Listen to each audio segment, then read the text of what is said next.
What's up, YouTube? It's retardedly dark in this house. Whatever, man. Retardedly dark. New Jersey, Northeast. This far from the equator or balance anyway. That's what we get anyway. But when it comes to death, the first thing that death brings you, the first thing that you are greeted with when it comes to death, is comfort. So we got to understand that comfort is death. To be totally real. Like they say, life begins on the end of your comfort zone and all that stuff. But yeah, like comfort is death.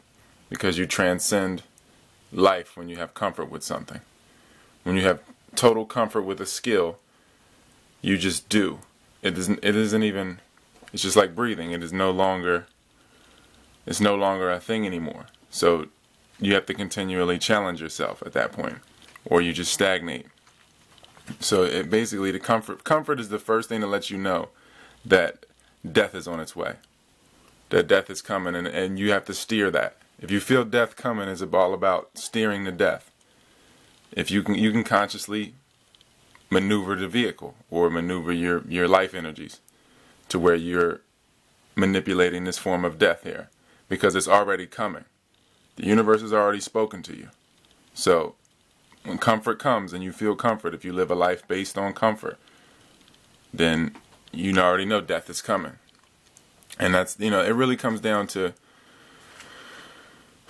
the concept of death and being comfortable with the concept of death and understanding that every night you go to sleep and die, and that you're greeted with comfort every night, and you just really don't want to go into a coma. Everybody's going into sleep with no intentions. You have no intentions of tomorrow or you have no intent. Your intentions are only to wake up tomorrow. Nobody has intentions of getting anything done in this period where the body is resting, because they identify with the body. So if the body is the identity, then you can only identify with the body. That just holds you into linear time. You get held into a linear space, and you identify with decaying light. I shouldn't say decaying, I should say light that is transforming. So you get caught up in that, and now you get caught up in the yin and yang of things, because now you're caught in linear time, because you're not dreaming like a reptile that doesn't dream. You're caught in a certain level, a certain faculty of creation. So that is, you basically, when it comes to, I'm going to leave that for a whole nother video, man.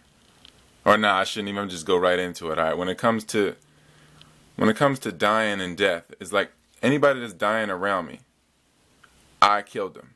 You got to understand that when you tweak the frequency of this planet, I killed them. Not me, but I killed them. As the signature frequency of this place changes, it's a certain range in each reality that can even exist around your reality.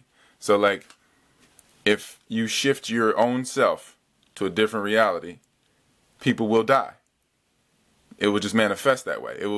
Life will express itself in that form. They will transform in that way to you as the creator, as self, observing it through these bodies. That's not to say that me did it, but I did kill these people. So that's that's and maintaining. That's what, again, when you feel death coming on throughout the eons, you have to know to maintain self throughout this whole death process. That's just steering yourself through the death process, because it is coming. You just want to consciously go through it, and it really just comes down to me. I feel like when you spike the blood with sugar or different things like that, or anything, you just create that it has, basically just like pushing down on a seesaw. Everything has to balance back out. The more you spike the blood like that, or you're going into, you're just shifting the water in the body. You make the body more fiery in a sense. Like you're really playing with the body in an elemental sense, so that your perception of time shifts, because what you're doing to the elements.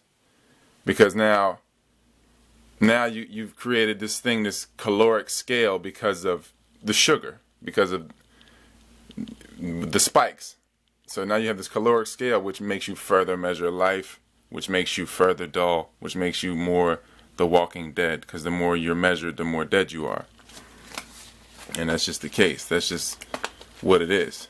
You get more frozen in a linear sense of being. So Again, death is what you make it. Let go of other people's goals and other people's value systems. So don't be afraid to die. Don't be afraid to learn. Don't be afraid to teach yourself. So, and don't be afraid to teach life itself in general, because you're going to have those moments where you feel like you're not qualified to teach life, but no one is more of a life coach than anyone. So everybody is a teacher and a student to life itself. So there is no gurus in life. It's a fucking joke. You are the guru. You don't need any, and I mean, and the guru knows this. The minute that you stop going to them, they know they did their job. Well, if you continue to go to them, then it only further insults them. And then they understand that whatever they're doing to try to, push the understanding to you is not working, obviously, if you continually go to them if you're dependent. So that is the case with a guru. So you deserve to give them, they deserve to be paid because, they deserve to be paid at some level because they're giving you the energy and they're giving it all there to you. But at another level, it's like, you just got to understand that you already know what you're looking for.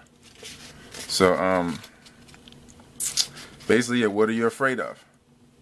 You gotta look at it like that. Like we're holding on to all this weight that we're holding on to is other people's weight and goals and values and stuff. So what are we afraid of? We're afraid of being our true selves, man. And the fear itself is not something self can even do. The body is what is experiencing that, and self just happens to be along for the ride. It's just like if your radiator in your car goes off, it does let you know what might be going off internally in you. But at the same time, that's happening to the car, not the driver. So, small changes in internal dialogue change the world. So you got to understand that with the concept of death, having it changed internally, and what that would do to your internal dialogue for the rest of your life, how that will change the whole world and how you experience and experience. So, that was a couple vids linked together. So y'all got me a little bit.